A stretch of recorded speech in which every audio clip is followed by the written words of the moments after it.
Welcome to the Creator's Crypt, where creatives from a wide range of genres will share secrets, drop hacks, and give us just a little bit of insight into their industry.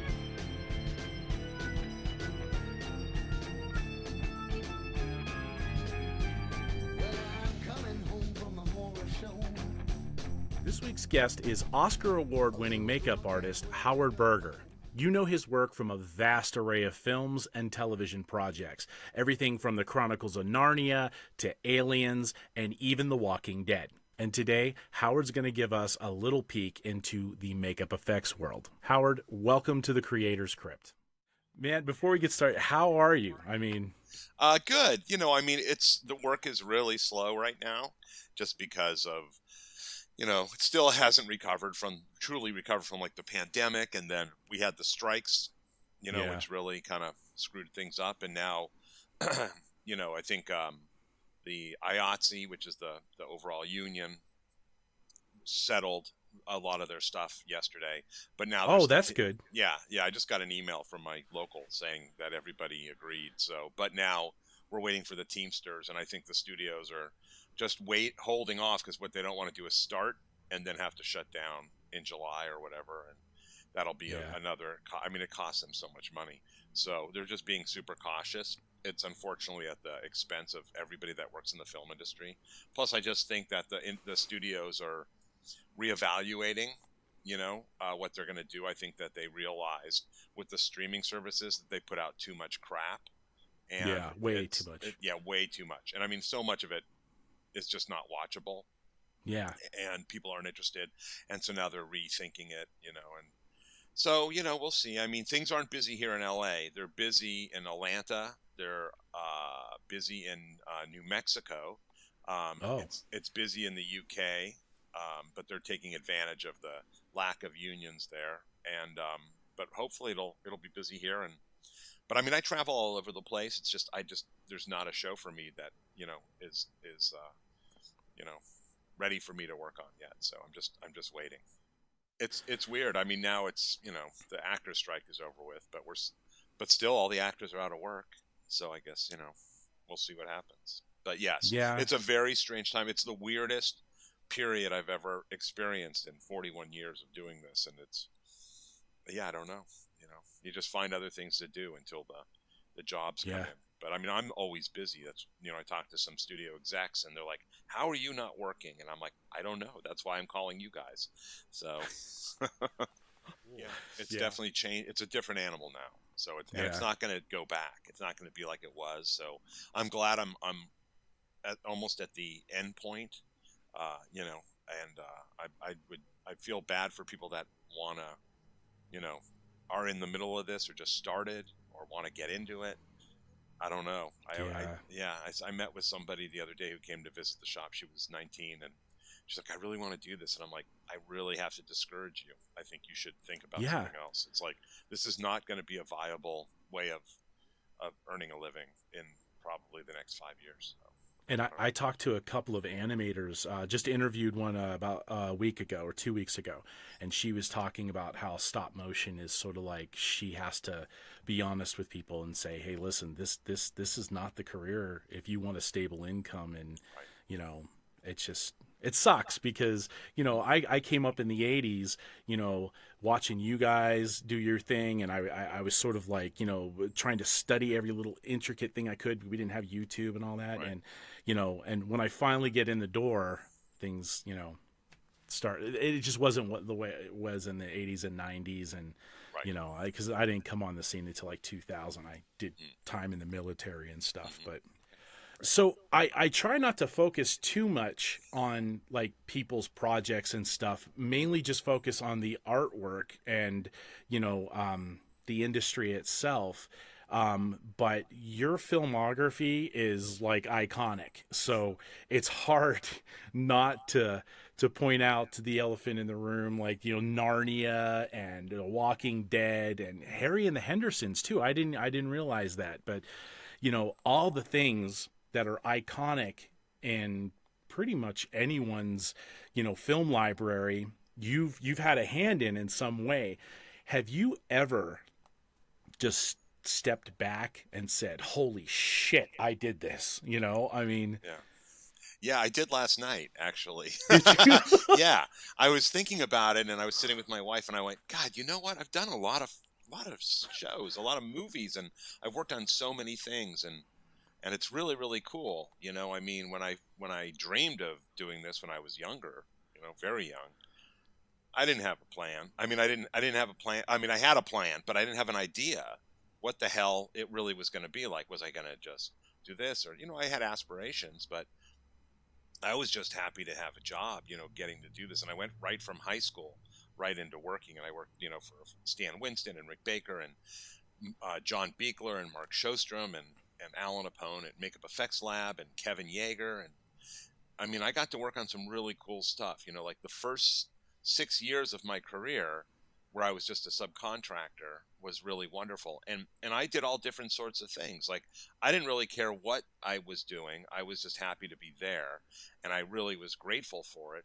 And, I'd be a mold maker, or I'd be running pieces, or I'd be running foam rubber, or, it wasn't until like towards the end of being a subcontractor where I started to get to do like some sculpture and makeups and things like that, like on Evil Dead 2 and films like that. Like working at Kevin Yeager's, I worked on a number of movies, and that was actually the last. He was my last boss, was Kevin Yeager, who's immensely talented, and I worked on a movie called The Hidden, 976 Evil, um, Child's Play, the first Child's Play, and then my last show I did with Kevin was Nightmare on Elm Street 4, where I got to go apply Robert Englund's makeup as Freddy.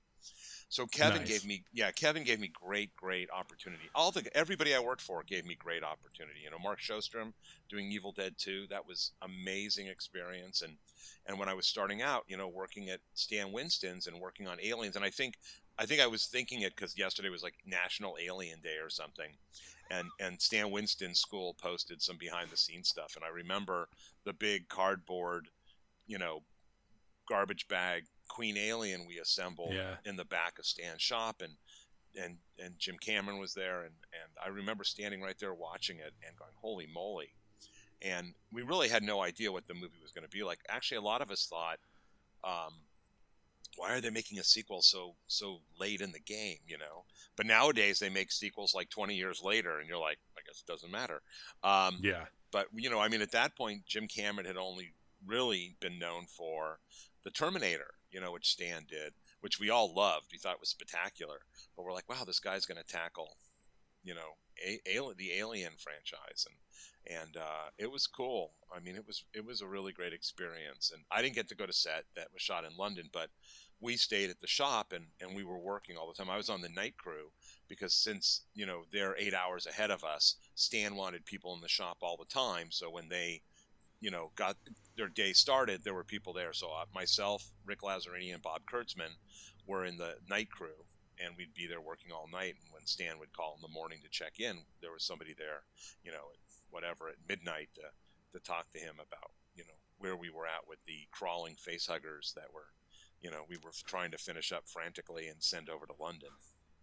So, Oh, wow. yeah, it's cool. I mean, it was cool. So yes, to answer your question, that was a very long way to answer your question. No, I love long answers. Yeah, I do that often. So, but yes, I stand back and I go, wow, because I'm 60, and I don't see myself doing this for a lot longer.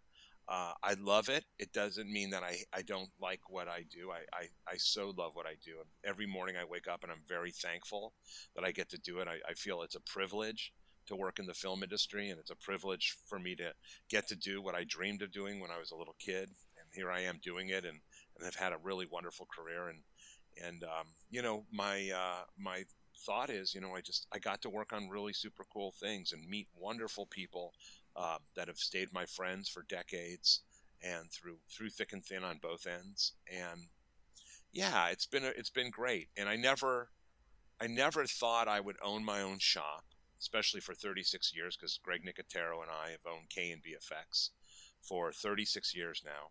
And it's a long time, and in that time, it's been about 800 movies and projects, and from all different types. Yeah, it's really insane. And it's been wonderful. We've employed thousands of people, and you learn so much.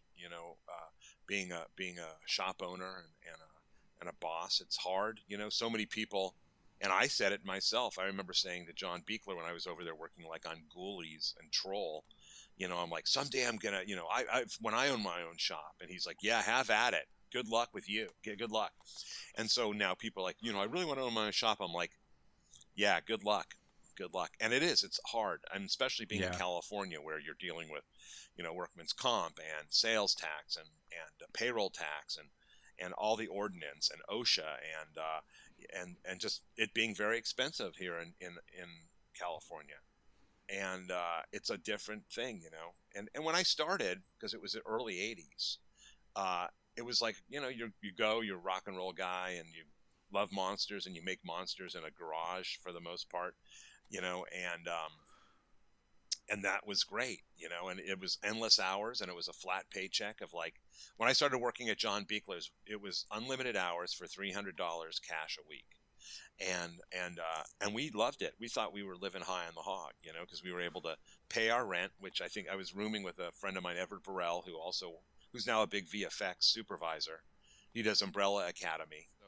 But anyhow, Everett and I rented a really crap place for like $400 a month. It was so bad when I moved out. That was the first time I moved out. My mom came to visit and she cried because the place was so horrible.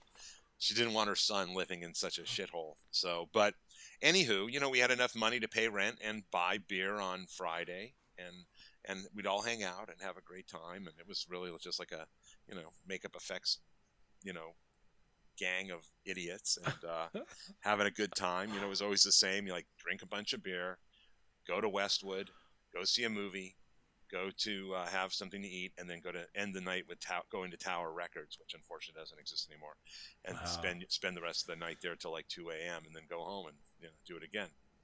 But anyhow, I mean that was it. It's like sometimes I'll meet young people that want to do this, and they're like, "So is there a lot of money to be made?" And I went, "That's not important. That doesn't even factor in." And I said, one, no, you're going to make dog shit, and two, if you're worried about the money, then get out. Go do something else. So there's definitely a different breed of person that works in my industry, but the overall film industry. And it's really, really difficult. It's very challenging. You have great days and you have really bad days. And it's just the way it is. I guess like it is in anything. But yeah, people think it's all glamorous. And there's zero glamour. Yeah. Zero glamour in working in the film industry. Every time we're in the shit, I'm like, isn't this glamorous? Hollywood, glamour, I just finished a show for Netflix called American Primeval. It'll be on in December, and Peter Berg is the director, and it's a full-on Western. Although Pete won't let me call it a Western, but I do anyhow. It takes place during that time, but it's right before the Westerns. But it was so hard. It was 8 months of shooting in New Mexico in the snow and 12,000 feet above sea level, and I'm hoofing it. And I'm like, every day I'm like, I think I'm too old for this shit. By the end of the show, I was perfectly fine, of course. But the first 3 weeks, Pete always starts really hard with every movie. He's like, let's just start with the hardest stuff, and then it's downhill from there. And it happens every time. I've done 9 movies with Peter, and that's what it's like. But boy, this time, being a little older, I had a little weight on me, which I lost really fast. And once I was back up and running, I'm like, I'm good to go. I can do another adventure. So yeah, it's good. But it's great. I love working there. There's a handful of people in New Mexico that I adore working with that are always on my crew. And they're so good.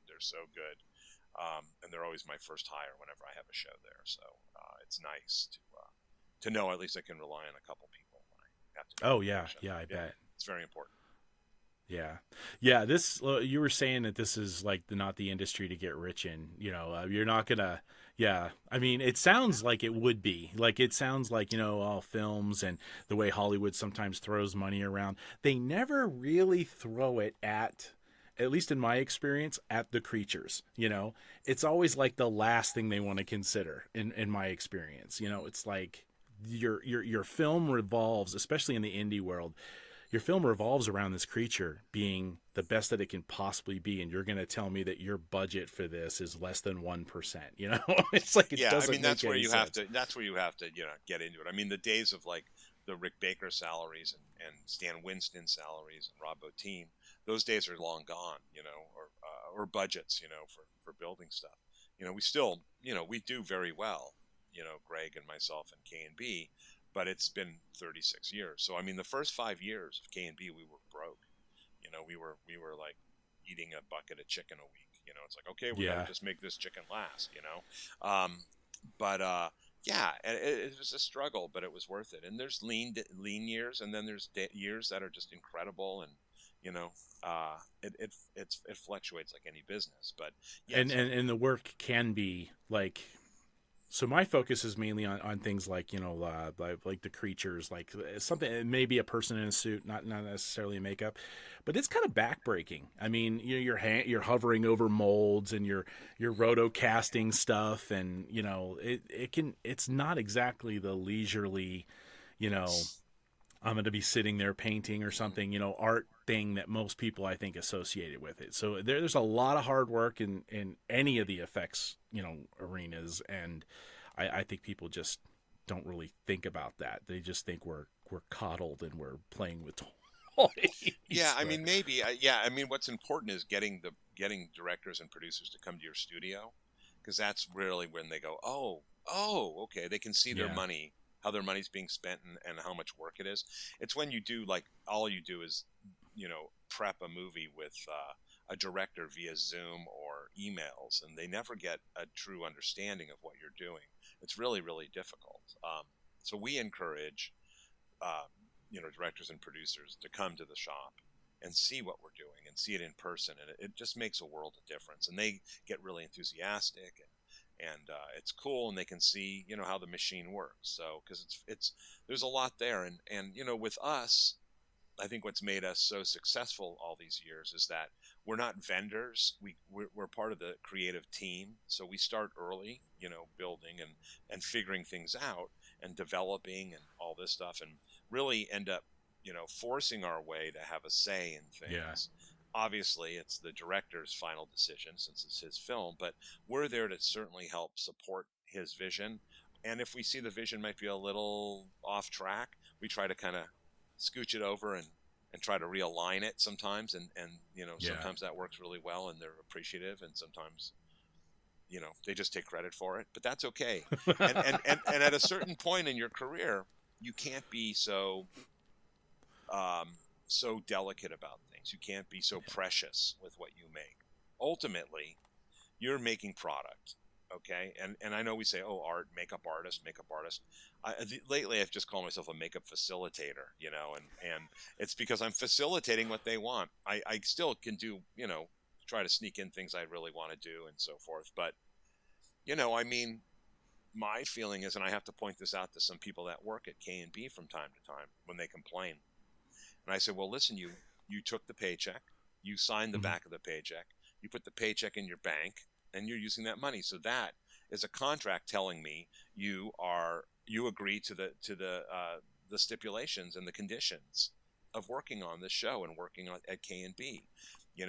There's times we have to rush the guys, and we hate it, but it's just the way it goes. And they some of them can be upset about it, but this is it. If you don't like it, then don't ask me for a paycheck, and you can take Yeah. all the time you want to make it yours.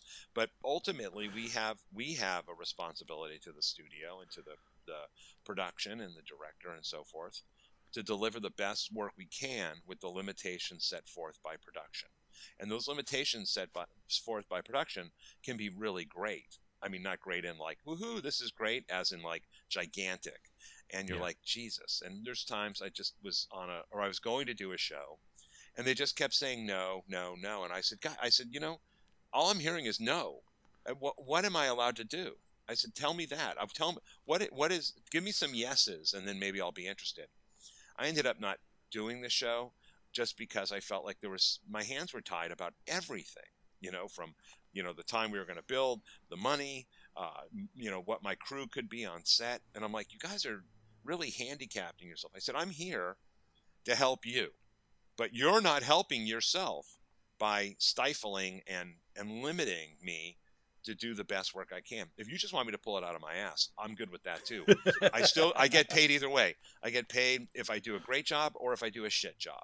So, if you want me to just kind of wing it, I'll wing it. Sounds lovely, but you got to give me a little breathing room here to be able to do at least an okay job, or else it's just all going to go to custard. So, so I decided not to. What's the craziest thing you've ever been asked to do? God, like makeup wise, creature wise, or that's a tough one. They're all crazy. Everything's crazy. Yeah, I mean, probably Narnia. The first Narnia was crazy because they wanted so much stuff, and I had never done anything that big before. That was 20 years ago, and we figured it out and we did it. But I mean, there were days where I was sitting there after a 20-hour day of doing 175 creatures and running a crew of 30 makeup people and costume people. And I was like, I don't know if I can do the rest of this movie. I was with Tammy Lane, who's my right and left arm. And she said, don't start this. This is just like day 12. We have 150 days left. What are you doing? And I'm like, Tammy, I don't know if I can do this. She's like, knock it off. You're fine. And I'm like, okay, you're right. I'm fine. But the amount of work we did on that movie, which was so much fun, but it was so hard and challenging, and the locations and what was being asked of us, and how much, we were in the middle of, the South Island in New Zealand when FedEx packages don't always show up on time, and you're like, if I don't get this box today, we ain't got any monsters tomorrow. And then it would show up, like at 9 o'clock at night. I'm like, okay, come on, open up. We got to prep tonight before we all go home. And we already had like a 20-hour day on set, because on Narnia, on our big days, we would have a 6-hour pre-call, which means, we would go in 6 hours before everyone else and make up everybody. And then when the crew showed up at, 8 o'clock, 7 or 8 in the morning, everybody was ready to go and we could start shooting. So, and then we shot for 12 hours, and then it took us 2 hours to wrap and clean and prep. And I mean, our eyes were spinning in our heads. And since that was a non-union movie, because we weren't union on that show because it was in New Zealand, they just abused us as far as turnaround. So turnaround meaning, the point that we wrap for the day and then the time we have to come back. And normally it's a 10-hour turnaround. We were lucky most of the time if we got like 4 hours. So it was like, maybe 3 hours of sleep, because of course you got to go home and have a couple drinks, and then you fall asleep, and then you're like, okay, let's do it again. And we were on 6-day weeks, and we had 1 day off. And I'm like, I was glad it was 20 years ago. I was 40 years old. So, I couldn't do it today. I mean, there's a lot of shows I look back on. I'm like, I could never do that today. I couldn't do Army of Darkness today. That was so hard, but so fun, but it was so grueling.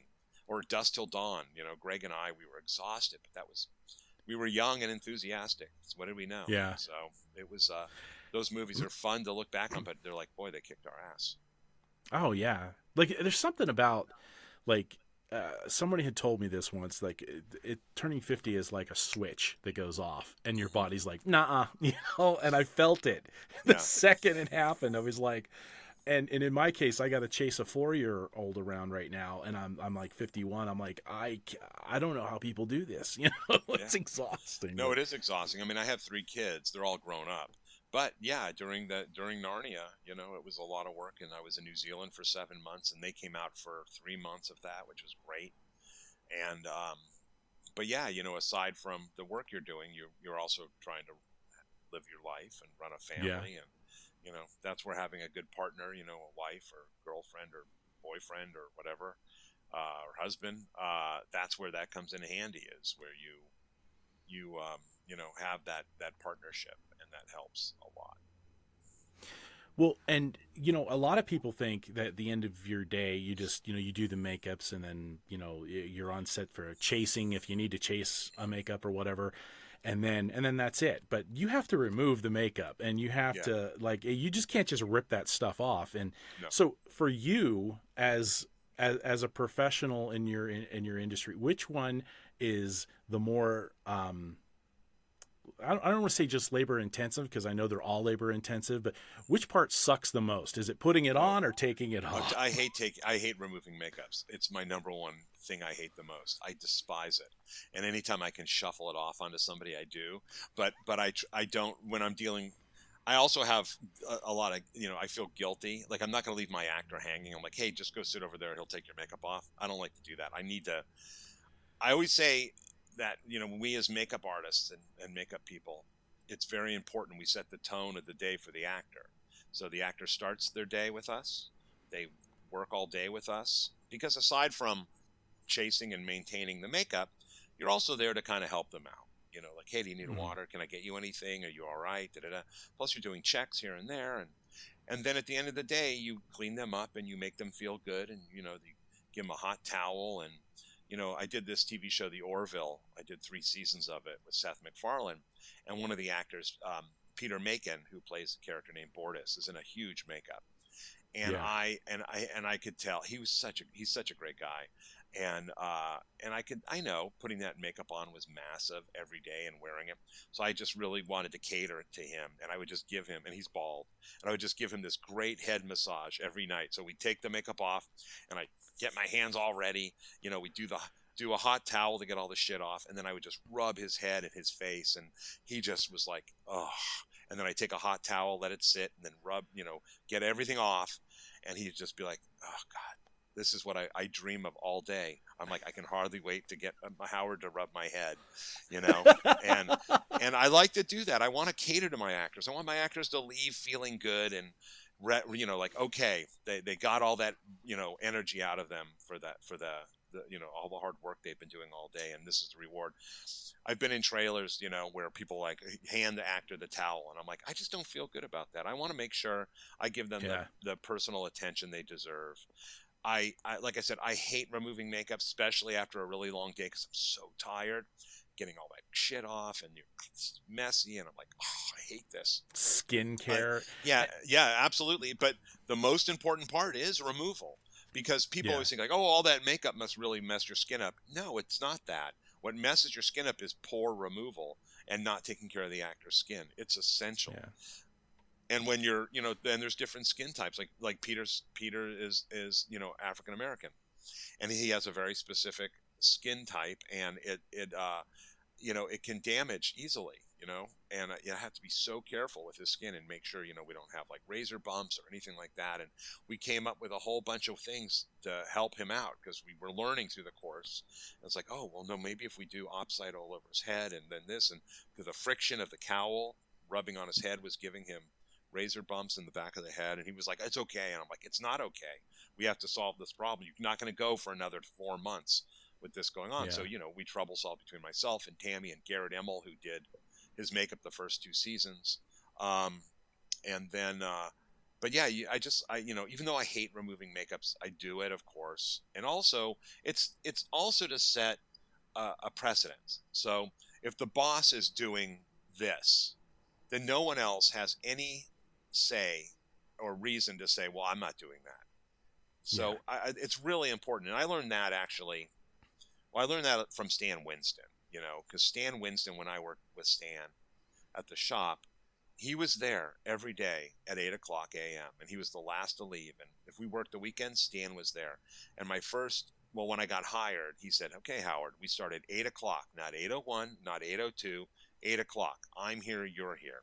And I would get there every day at like 7 a.m. and sit in the parking lot because I didn't want to be late. And even if Stan showed up early, I'd run in early and clock in. And I'm like, what do you want me to do? He's like, it's not 8 o'clock yet. I'm like, I know, but I'm ready. I'm going to go clean these molds and get them ready for the day.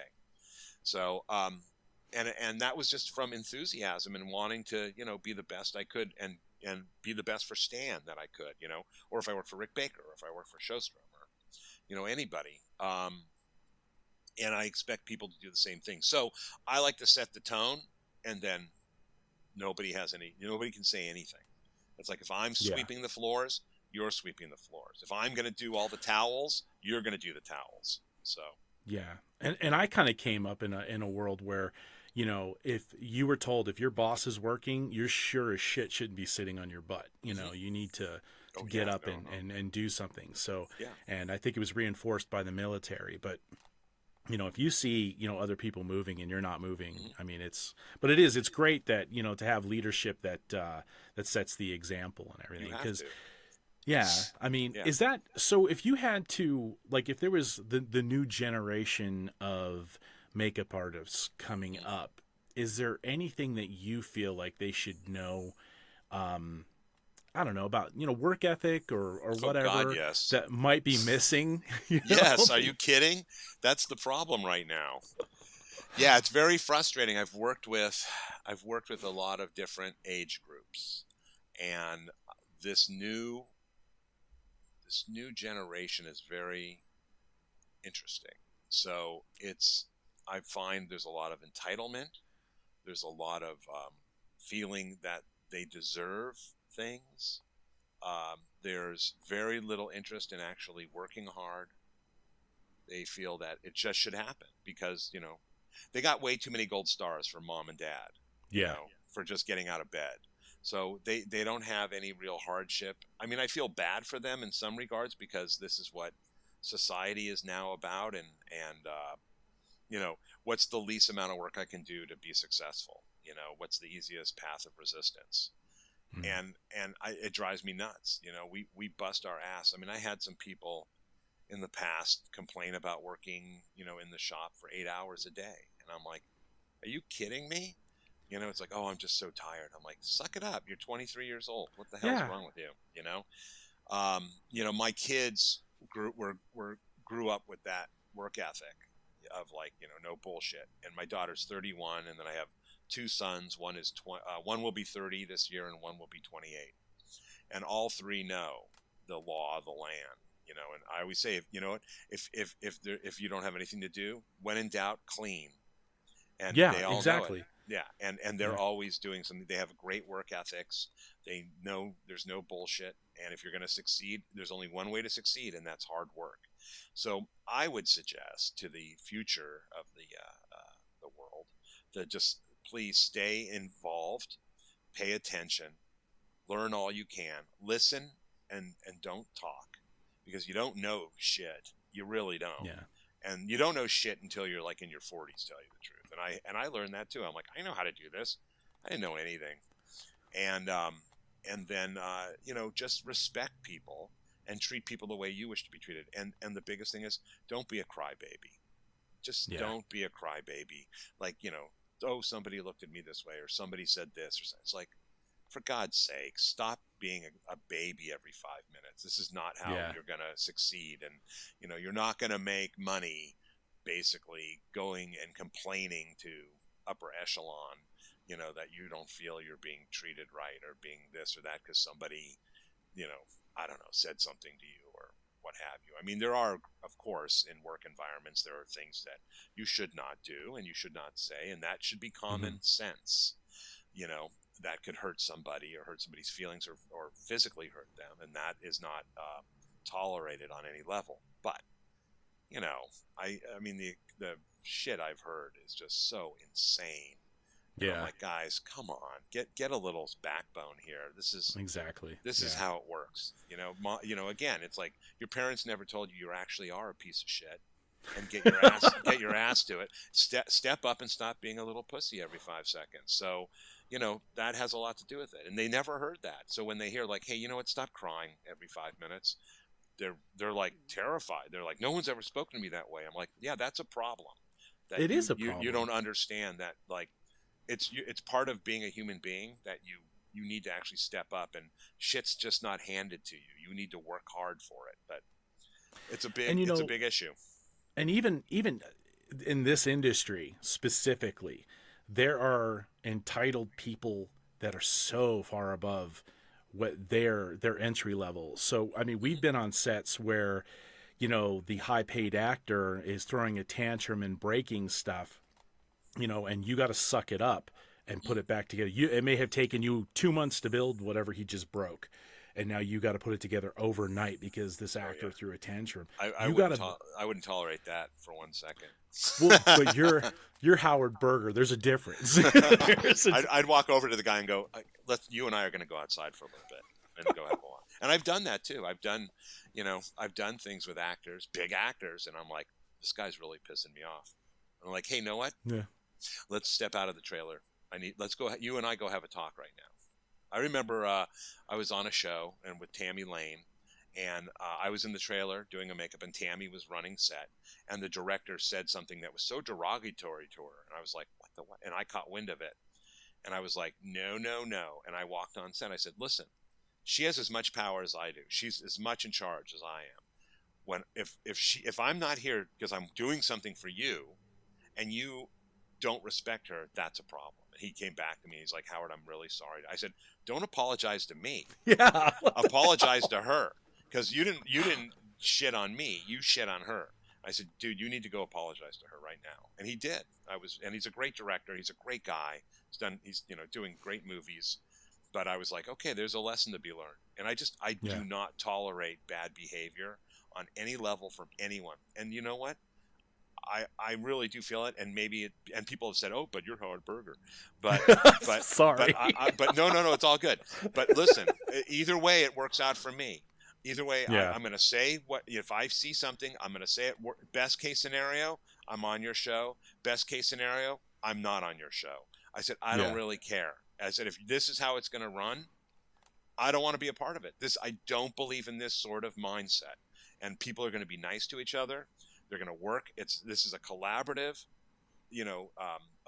experience and industry, and we all can take as much as we can to a certain point, and then you're like, all right, we're going to have a little talk, and that's the best way. Not getting angry with people. That's ridiculous. But you pull them aside and say, I'm going to give you the common courtesy you just didn't give me. With, as you were like barking at me on set, I'm going to take you outside and you and I are going to have a conversation. And that freaks them out to no end. They get so horrified that you're talking to them calmly because they're used to, even I've worked with Michael Bay a bunch of times, and Michael, I love Michael Bay. And I enjoy working with him and even watching the insanity unfold every day. The Bayhem, as we call it on set. Okay, here comes Bayhem. And there was once or twice Michael was like, got really fluffy with me, and I went, and I pulled him aside. I said, "Don't do that. Don't fucking do that." And he's like, "Oh yeah, I'm sorry, man. I'm sorry." And he's great with me. It's just his bark is worse than his bite. And I learned if you bark back, Michael's, he's just testing the waters too. He's like, let's see how far I can push this guy, and because we all know Michael Bay's reputation, but I have to tell you, the guy is awesome. I love Michael Bay. Great technical director. His movies are super fun to watch. And he does have a heart of gold. The guy loves dogs.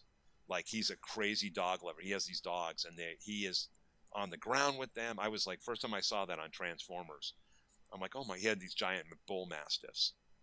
And he was like a kid.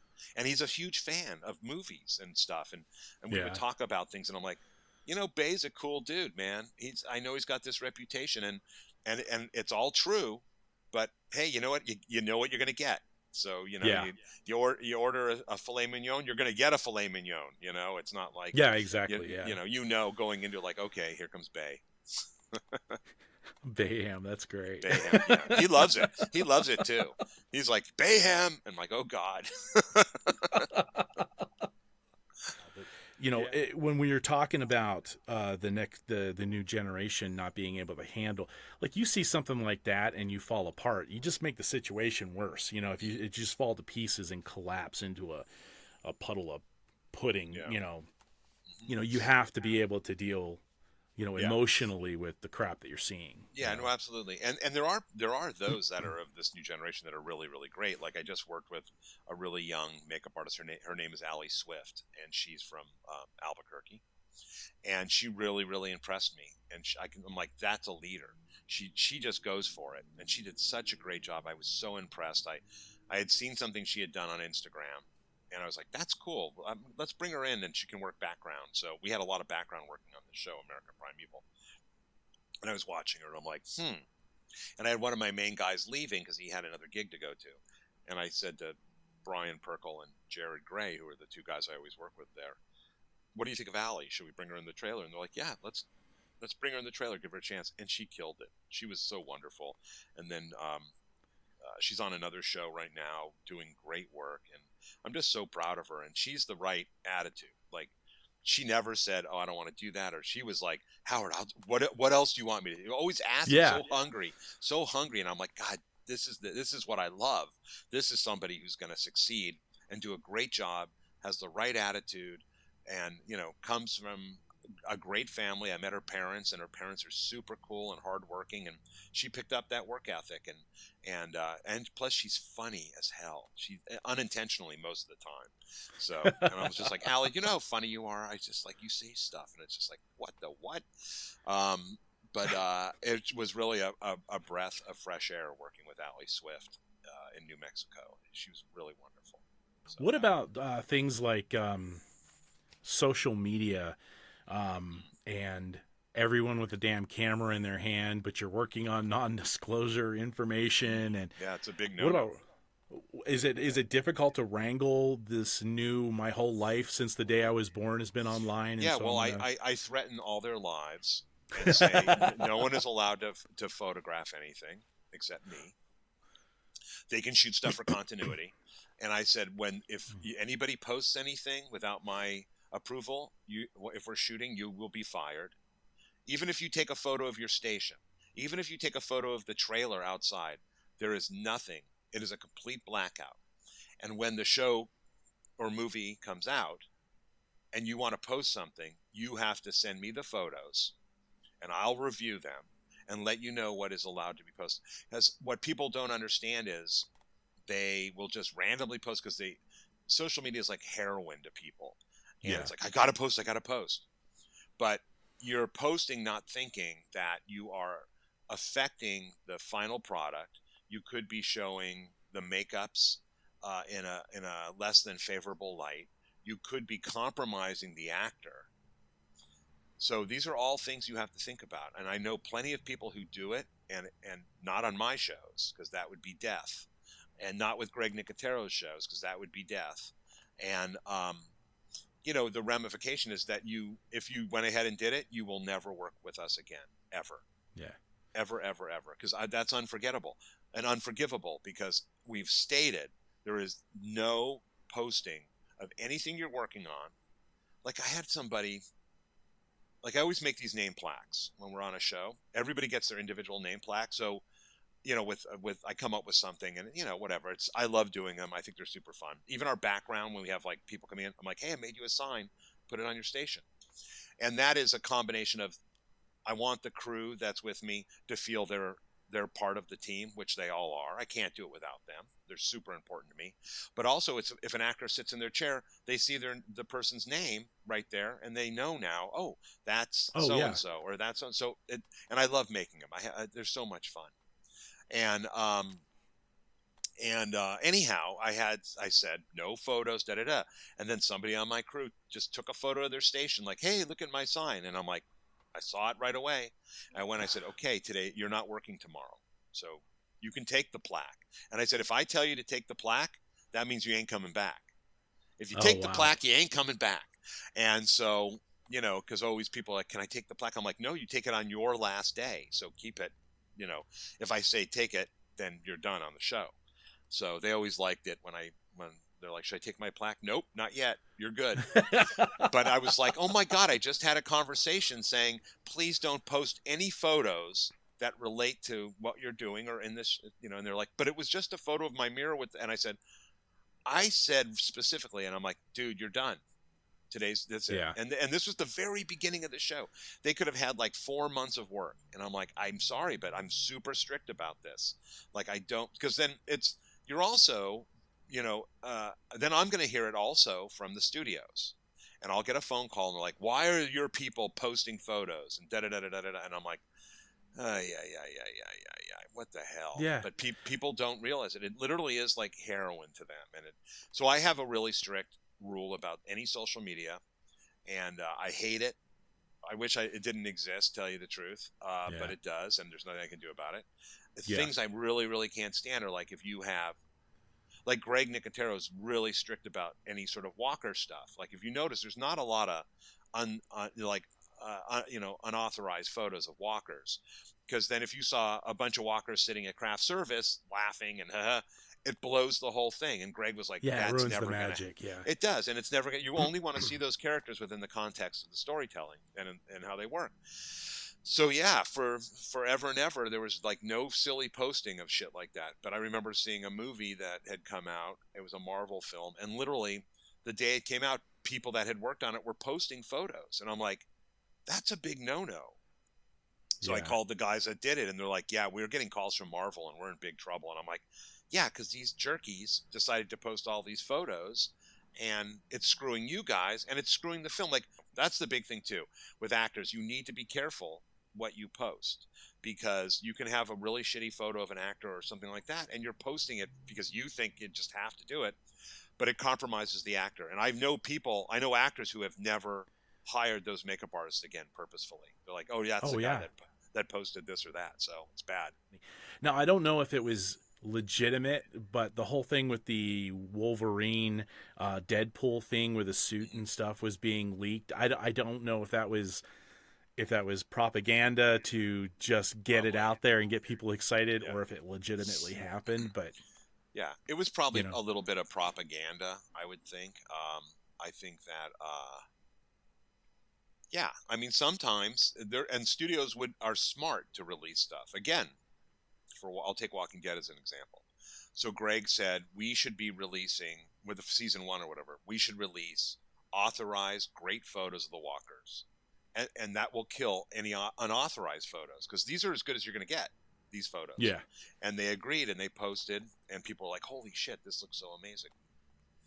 Um, it's so easy for people to post, to be far away and take, telephoto lens shots of makeups or characters, and you're like, what the hell? And then of course there's a barrage of ugly comments, which are, just keyboard courage, going on and on and on about like yeah, that looks like crap, or why did they do that, or I would have never. It's like, guys, it's out of context for starters. It's the yeah. guy standing by him or coming out of a makeup trailer holding a bagel and a cup of coffee, and you're commenting on this.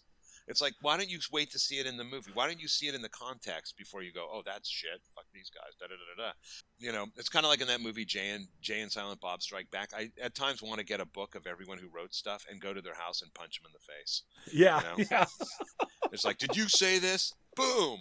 I'm like, God, that would be so great. yeah. Like I was on a reality show years ago, and like they told us specifically not to read the comments because the comments would be devastating. I mean, we got Yeah. death threats. I mean, people were, Jesus. it was insane, and it was like this is entertainment, but at the same time, it was it was about building things, like creatures and stuff, Right. So there was no reason to be so invested that you had to go to that point, but that kind of brings up something else. When when the reality show Face Off came out, has its existence caused or helped in any way, the industry from your perspective, or has it just been like, oh God, I wish that wasn't. No, I don't wish that. I think it's great. I thought it was great. I think I was like a guest judge on one episode and with Mackenzie, and it was super fun. I had a great time. And I think the biggest problem was it was misleading to producers who know nothing anyhow, Yeah, who would call and go, but hey, on Face Off, they were able to do that in 3 days. So what? And I'm like, hey, feel free to call anybody from Face Off and have them do your movie. I think that's a yeah, great idea. I would highly encourage that. So I think that was really it. I mean, it certainly gave great exposure to the makeup effects industry. I appreciate that very much. It definitely had it showcased some really good, talented people who are still in the business working, yeah, which is great. Um, and I've hired some of them, and they've been really awesome and wonderful. Uh, the thing that I'm opposed to is I feel like there's enough normal competition in everyone's life and in the industry, and it just bred a lot of competition, yeah, on the show, and it was all about being competitive against each other. Where in our industry and my generation, we're all very unified, and yeah. like, we all the shops work together. We're all friends, and it's just friendly competition. Um, and if I need something and I know that like the guys at Legacy Effects have it, I can call Shane or Alan Scott and go, hey, listen, I'm looking for da da da da da. You guys have one? And they're like, oh yeah, come pick it up. Same with me. Anybody calls me, hey, do you have an extra body cast of so and so? I'm like, yeah, come pick it up. We're helping each other, and that's something Yeah. So when I hired some of the people at first from Face Off, they were very, very much into competing with the people in the trailer, even like big guns. And I'm like, hold on a second here. And I pointed out, I said, there will be some day where you will need something from somebody, but you're at odds with them for no reason. Yeah. And you won't have what you need. But if you make friends with everybody, you'll have them on your side. And if you need something or you need help, they'll help you. But if you're always competing and being combative for whatever reason, ego or whatever, I said, this now you're working in the industry. This isn't Face Off. This isn't. Yeah. We're not competing with one another. There's enough work for everybody, or was enough work for everybody, and just cool your jets. So those people actually have really mellowed out, and they found their place, and and it's been great. But I think, the only things that I think were negative about Face Off were producers were misinformed and thought that we all could just whip it out and have it done in a day or two, and why does it take so long? And then also just a lot of the people that were on the shows that became professional still had that competitive edge to them, which doesn't really work. Yeah. I wasn't sure if the excitement of being on television somehow maybe churned the makeup artist into feeling as if they were the center of attention as opposed to the character that they were creating, or just the general community of what you were there doing. So yes, absolutely. It became like, some of those guys show up at conventions, they're stars, what have you, and they're all super nice. I like them all. So I have nothing negative to say about it. I think it was, I just think there was some residual funk that came from it, but I watched it. I'd watch it. I'm like, this is kind of fun, and I'm not one of those guys like, I should have never been, or this was a catastrophe. I didn't think so at all. It gave people great opportunity, and it exposed. My nieces, when they were young, they watched and they're like, so that's what you do? I'm like, yeah. They're like, do you know V. Neal? And I'm like, I do. Or they go, do you know Chloe Sens? And I'm like, I do. Oh my God, I love her so much. And I'm like, yeah, but I'm your uncle. Do you get what I do? So when I saw Chloe, I was like, oh, by the way, my nieces think you're way cooler than I am. So that's harsh. Yeah, they were so enamored, and like I took my niece with me to breakfast. I met up with Mackenzie Westmore and her husband Patrick Totopoulos, and my niece was like, her eyes were spinning in her head, and they're like, how do you know them? I said, I've known them forever. They're just friends. But we're sitting here having lunch with them or breakfast with them. But and I'm like, calm down. What the hell? But it was fun. It's fun. So I still get like that. Because of the show that I was on, I do get to go to Comic Cons and sit there and I'm sitting right next to guys like Gil Gerard, who have been childhood, just heroes to me. And he's sitting next to me, and we'll go to dinner or something. And I find it very difficult to hold in all my admiration and try to play it cool. It's very difficult. Listen, dude, I'm the same way. I got a call to do a live cast on Lee Majors for Ash versus the Evil Dead. And so Lee came in, and I'm like, I grew up loving Lee Majors. $6 Million Man was the shit for me. Yeah. And we just became friends. And then like I'll get a text, I'll let you look, and it'll be from Lee Majors, and I'm like, oh my God, I know Lee Majors text. Lee Majors, the $6 Million Man texts me. He's just like, hey Howard, just checking in to say hi. And I'm out of my mind. And then when we were shooting Orville, I invited Lee to come to set because I wanted him to meet Seth and all that. And Seth was playing it really cool, but I could tell he was probably going goo goo gaga. But I had Lee come and hang out and spent the day with Lee on set. I mean, I'm like, I love this guy. This guy is Yeah. an icon in my book. I mean, $6 Million Man, married to Farrah Fawcett. Come on, the Yeah. Fall Guy. The Fall It Guy. it Yeah. just keeps going on and on. And Yeah. he has so many great stories. And he's such a lovely, lovely guy. And yeah, I still get, yes, I still get really starstruck and all excited and giddy but even with my peers or like Rick Baker, I idolize Rick Baker. Yeah. And I mean, I always get a little giddy when I see Rick, and I've known him since I was like 13 years old. Like, I had lunch with him 2 weeks ago, and the whole time I was just in my head going, "Oh my God, I'm having lunch with Rick Baker." But I've known Rick forever. I worked with Rick Baker. Yeah. He hired me on Harry and the Hendersons. But I just think the world of him. I just idolize him so much. I think he's a wonderful person, and of course, all the work he's done is the best of the best. And yeah, I still get really, really excited about seeing people and meeting people. Yeah. It's a total thrill. I will never stop being a total fanboy ever. Yeah. Ever. Never. Yeah. I remember I was helping a friend of mine out with his shop, and he sold special effects supply stuff, like the materials and stuff. And what was it? Dick Smith had called in, and I was talking to him, and like I was cool the whole way through, but the second I hung up, I almost lost my mind. I was squealing like a 10-year-old girl. Like I could not like hold it in. And I'm telling everybody, they don't know who the hell Dick Smith is because they're not in the industry. And they're just like, okay. It's just, yeah. No, it's true. I mean, it's like I get excited all the time about things. I was in a restaurant, and I saw Steve Perry there from Journey, and I love Journey. That was my high school band. And I was like, oh my God, it's Steve Perry. And I'm like, screw this. I'm going to go say hello. And I went over and talked to him, and he was awesome. And I got to my car, and I called my wife. I'm like, oh my God, I just met Steve Perry. And she's like, who? And I just hung up.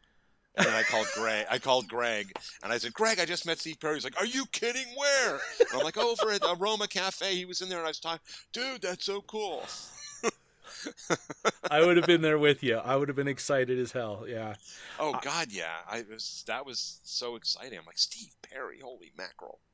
I was a stone throw away from Huey Lewis and almost lost it. Yeah. Yeah, no, it's exciting. It's exciting, He's like the icon of the 80s in my book. It's like whenever I think of the second I hear Huey Lewis in a news song, I am immediately transported back. But yeah, that's how it is. So if you had we'll start with this one. This is one I like to ask people. Your favorite niece, in this case, the one that likes you better than, she comes to you and says, hey, listen, I want to get into special effects makeup. What do you say? If she said that today? Today. Yeah. I would be really honest with her, and I would say, you know what? I would certainly think about doing something else, because I'm not sure how viable this is anymore. I do feel we're past the heyday of the world of special makeup effects. I think the way technology is and the way films are being made and what they're making, I mean, I don't see a big future. I don't see like, and we'll be doing this in 20 years. I really don't. And I don't want to steer people the wrong way. I think I just think it's a different animal. I would definitely recommend looking at something else in the film industry. I would say, why don't you be a PA for starters? That way you can, which is a production assistant, and that way you can get a lay of the land and see what all the other departments do. And you might really like something else. You might like camera. You might like ADing. You might like production design. But I really do feel, and I know like your listeners are going to be like, what the hell? But I do feel we're coming to the end, with the advent of AI. And the thing is about AI is it's great technology. It's just that you have to trust that human beings will utilize it the right way. But that's a lot to ask. And especially you hope people in the film industry will use it the right way. And that's really a lot to ask. That means you have to use your moral compass, and a lot of people's compasses got broken a long time ago, so they're not quite sure if they're north, south, east, or west. And I don't want to steer anybody like, yes, you should totally get into this and go to school and da da da da da. I see it not having a very long life, and I've never said that before. Even when Jurassic Park came out and we literally thought we were going to all be extinct, we weren't, and we knew we weren't, and we were able to find ways. But I think if you really are interested in this sort of world, learning all the programs you can digitally, learn about learn about IA filmmaking, learn ZBrush, learn Maya, learn all about 3D printing. Those are things that will certainly help you in this world. But I really seriously think that the world of makeup effects is not long, because there's just going to be there's a revolution happening in film, and there's no way to fight it. It's not going to change. There's no going back. There's only moving forward. And I don't see a very clear path for what I do being a necessity in the next 10 years. So there you go. Sorry, guys. Yeah, well, it's true along a lot of the career paths that I've talked to people from the animation world and the illustration world, and I mean even down to RPG creation, the role playing game publications that are all saying it's just the creative industry itself is just it's difficult enough, just trying to break in, and there's so many talented people that you're vying, you're kind of like competing against, and then we throw something like AI in the mix and kind of like knocks your dominoes down before you've completed the Taj Mahal or whatever, and it's jarring, especially if you're in a space where you've dedicated most of your life to the pursuit of that career, and then you get your foot in the door or get your foot into a big studio, and then suddenly now things are, there's a shelf life, and it's a sad reality is, basically it. But no, it is. But listen, I feel I had a great career, and I continue to have a good career, and I'm super proud of everything I got to work on, and I'm really grateful for it all. And it's a great legacy, as far as the film goes, But I think the most important thing is, if I was gonna like die tomorrow, and I don't want to be remembered for, oh, that was great in Evil Dead, or he did a good job in Dusk Till Dawn, or whatever. But it's really about how you mentor people and how you teach people and how you treat people. I say that I go on about this a lot because I just feel the way the world is very mean these days. But, people will remember you by how you treated them. They're not going to remember you by the work you did or the movies you worked on. That's a side thing. But they'll remember how you made them feel. And hopefully in a good way. They'll remember you too, like, oh, he was a complete shithead. But hopefully they'll remember you. But they do remember you. Yes, you're remembered for the negative. And, at the end of the day, I think that's what keeps your memory alive, and that's what makes people remember you, is that you took the time and you spent the time and you answered people and you respected them and you treated them as you should anybody. Again, it's the golden rule we learn at kindergarten: treat others the way you wish to be treated. It's so easy. Mm-hmm. It's much harder to treat people badly than it is to treat them kindly, and it's really something I believe in. And also to have a lot of fun. It's all about fun. Like I can do my job pretty well and pretty easily, but sometimes having fun is the trick, So when I start a show, I gather my crew together and I go, okay, guys, so the most important thing on this show is not the work. It's having a good time and enjoying this experience. We all know how to do the work, and we're going to do the work, and it's all going to be great. There's going to be hard days, going to be super difficult days, frustrating days, but we will always find a way to have fun, and we will always laugh, because laughter is what it's all about. When I do films, I work with a really great friend of mine, Johnny Villanueva, who's a hair designer. And we met on Lone Survivor, so that was in 2012. and we've done 13 projects together, and all we do is laugh. He is the best set buddy in the world, and I guess I'm the best set buddy for him. We have the best time. We run the best departments. We're on the point with each other. We're on the same page every day. It's so wonderful and so nice, and that I find is something really special. That I get to work with people that I really do truly love and enjoy being with, and who make me laugh. Because I it's all about laughter. I can't laugh enough. And I think the stupidest things most idiotic things are so hilarious to me. Yeah. And so does Johnny, and we just sit there and laugh all day long, and really, and it really brings a nice levity to the set as well. As like, here comes Howard and Johnny, it's going to be comedy time, and I'm good with that. It's like, I'm here to do a job, but I'm also here to, make you laugh, and whatever it is, and it's just like, like, it's so childish. I have this hand farter. It's just a portable, like Leslie Nielsen created it, and I bought it in 1990. Of course, I've had 20 of them since, but it takes a talent to do it. And so, I'll be on set, on a sound stage, and it's quiet, and they're like, okay, ready and rolling, quiet everyone. And then of course I have to do it. If they say quiet, it's like, and of course Johnny starts laughing, and I'm laughing, and they're like, okay guys, come on, quiet. All right, rolling. And I'm like, this is the hand farter to me is the all-time funniest thing on earth. And so I've had multiple ones. So my wife, Miriam, has thrown them out because, of course, I use them inappropriately.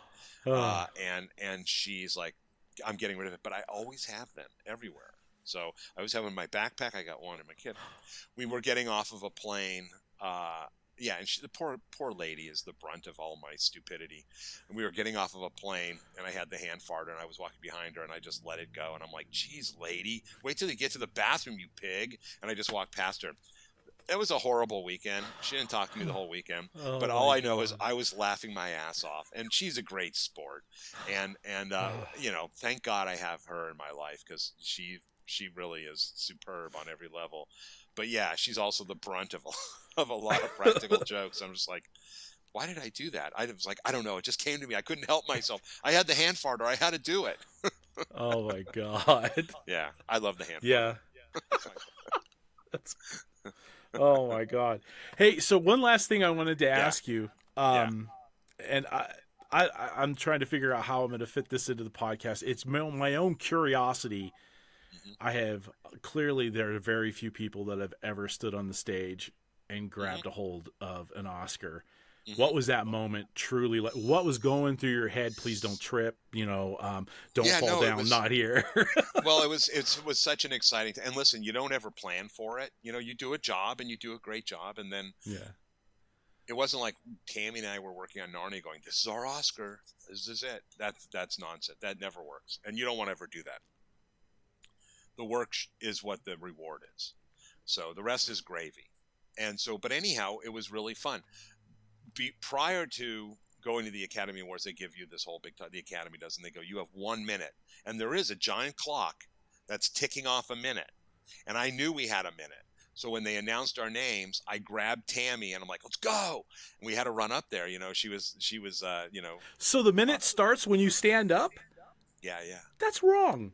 Yeah. You got to talk fast. So we got up there, and I knew I only had a minute, and I just kept looking, and it was like, so I, had already thought of what I wanted to say, said my speech. Unfortunately, they only, there was only enough time for me. Tammy didn't get a chance to say anything, which I wish she did. But I tried to speak as fast as I can. And usually if you go to the mic and you talk and you back away, they play the music before the other person comes in. So, so poor Tammy didn't get a chance to talk, but I'm sure she shared my sentiment, what I said. But it's amazing. It was fantastic. I mean, the two actors that presented our award was Steve Carell and Will Ferrell, and they had done their own makeup. It was like crazy makeup. And I was so they overjoyed. did that themselves. Yeah, they did that themselves. And so after, we were walking backstage, and I'm like, oh my God. And we were in the elevator going up, and Steve and Will go, listen, we're sorry about this, I'm sure. I said, are you guys kidding me? You're the funniest people in the universe. I said, this is brilliant. I couldn't ask for anything better, And then I remember we went upstairs to the press room, and I'm walking, and I saw Jennifer Aniston, and I'm a huge fan of Friends. Yeah. And I turned and I saw her, and I went, "Oh my God, it's Rachel Green!" And she ran over to me, and she's like, "You won an Oscar, congratulations!" I'm like, "Here, hold my Oscar, please." And she held it, and she's like, "Oh, this is so great!" And they're like, "Howard, we need you to go in the press room." I'm like, I took the Oscar back, and she's like, "Congratulations, this is so great! You know, so happy for you." Went in there, and we did our press stuff with Will and Steve and all that stuff, and then that night, we went to the governor's ball, which every nominee and winner is invited to. But then there were other parties, and I'm like, I always wanted to go to the Vanity Fair party, and I'm like, Tam, let's go to the Vanity Fair party. So we go into the limo, we're driving, and we get there, and the security's like, "You guys have passes?" And we rolled our windows down. Tammy was here, and I was here, and we both held out our Oscars out the window. They went, "You have a pass wherever you want to go tonight." So we went to the Vanity Fair party with our Oscars, and we met everybody. And like you were talking about geeking out, I was geeking out. Like I saw like Amy Mann, who I think is a great musician, and John Mellencamp, and I mean, good God, it was like one person after another, and Jennifer Lopez. But I had worked with her on The Cell, but she didn't remember me, but that's okay. And I was in the restroom peeing next to Seal. And I was like, "Oh my God!" No. He was like, "You won an Oscar." I'm like, "I'd shake your hand." Both of us shouldn't probably shake each other's hands right now, but I tried to put that Oscar in every single person's hand. I'm like, "You want to hold the Oscar? You want to hold the Oscar?" So I felt like that just brought good luck. Like the more people, the better. Yeah. And then at the end of the night, Tammy and I, it was like 4 a.m, and I was like, "I'm really hungry. Let's go to Jerry's Deli," because that was like open 24 hours. It's a deli. It was a deli. It's not around anymore. And we went in our tuxedos with our Academy Awards and walked into Jerry's, and it was pretty packed already. And we sat down and put our Oscars there, and people were coming by like, "You guys just won Oscars tonight?" I'm like, "We did. Can we hold them?" I'm like, "Hold the Oscar, please." And I had we both had corned beef sandwiches and French fries and Coca-Colas, and at the end of the night, we got back to my place like at 6 a.m. and we got into our pajamas, and we just all conked out. We were so exhausted. Tammy's like, "I can't drive home." I'm like, "Let's just pass out. Everybody can take a room here." So, but it was so fun. And then the next morning, I went to KNB and brought the Oscars, and then I had to go pick my kids up from school. And so I went. They all were at 3 different schools. So I went to pick one at a time and brought my Oscar. And all the kids were like, "Oh my God, can we hold the kid?" And they were little kids then. So we took photos with the Oscar and all this stuff. And it was just a very magical period and time. It was so much fun. And, to be nominated, I know people say this, that's the honor. It is the honor. That's pretty amazing that your peers are like, "You guys are good enough, and the work you did should be nominated." And, but winning is pretty darn good too. I can imagine. So, it's not too bad. And I was not, I was nominated for Hitchcock, which I did Tony Hopkins makeup for, and we didn't win, but it still was a wonderful experience and lovely. And it's and I'm a member of the Academy. I'm a governor for the makeup branch, and I have been for 6 years, or going on my 6th year. And I love it, and I love being a part of the Academy and the Academy Museum, which is in Los Angeles, which is wonderful. And it's a whole nother thing for me. It's like a whole nother world. So when I'm not working, I'm really focused on the Academy Museum and the Academy. I am when I'm working too. It's just a little harder to juggle things. Like I got to go do a Zoom, so I'm going to get off the mountain at this time and run down and do a Zoom, and hopefully I've got internet. But when I'm not working, like currently, I'm spending a lot of time with the museum and the Academy and doing all I can because I truly believe in it. I truly love it. It makes me happy, and it's just a lot of fun. So once you get that, is it sort of like Emmy schmemmy? No, it's all important. I mean, it's all cool, and again, it's all gravy. It's like, thank you very much for acknowledging us, and I'm humbled by it, and this is really cool. As you're holding your this is. I really thought you were cool. going to Thank grab you. it. No, I don't have it here. It's the shop. See, if we were at the shop, if I was doing it at the studio, I could grab it. So, it's sitting next. It's in my office next to a BAFTA and my last place worst golf player tournament for the first year. Orville had a golfing tournament, and I came in last. And I was so proud because I've said nobody else has this award but me. Right. I'm the worst. I'm the worst at playing golf, and I won. So I was very proud. So that's sitting next to my Academy Award as well. So it puts things in perspective. It levels it out. Yeah. Absolutely. And yeah, they're two great achievements. The worst golfer and the best makeup for that year. Oh my God. Well, I really appreciate your time and all the stories. My pleasure. And, if I could talk to you again sometime, that would be fantastic. Sure. Absolutely. But you'll have to have the Oscar with you and the fart box. Yes. Hand fart is in my backpack. So, but yes, absolutely. Let's see if I have it here. Let me see. I might have taken it out. Hold on. I'll die if you've got Let's see. Oh, do I have it here? Hold on a second. Let's take a look. I might have it. I might have it. Hold on. That would be fantastic. No. There it is. Okay, you know what? That's how we'll end it. We'll just be, I'll thank you, and you'll say... Yes. That's it. Yeah, that's... Yeah, this is the best creation. Huh. It was created by Leslie Nielsen, who was the king of farts. Yeah, and so... I would like to thank Howard for coming on the show and talking to us about the makeup effects industry. As an icon in that world, his information was invaluable. I'd like to thank our friends over at the Collector's Maze Network. If you want a centralized grouping of geek and fan-related podcasts, this is the place to go.